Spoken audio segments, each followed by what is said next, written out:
Computer, generations. Generation in computer terminology is a change in technology a computer was being used.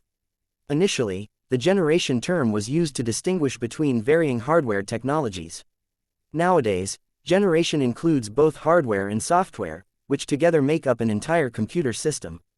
There are 5 computer generations known till date. Each generation has been discussed in detail along with their time period and characteristics.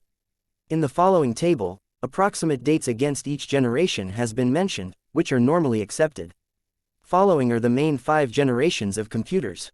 The period of first generation, 1946-1959.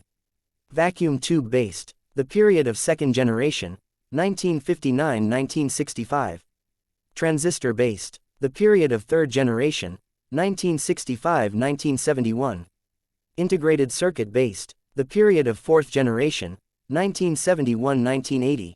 VLSI microprocessor based. The period of fifth generation, 1980 onwards. ULSI microprocessor based.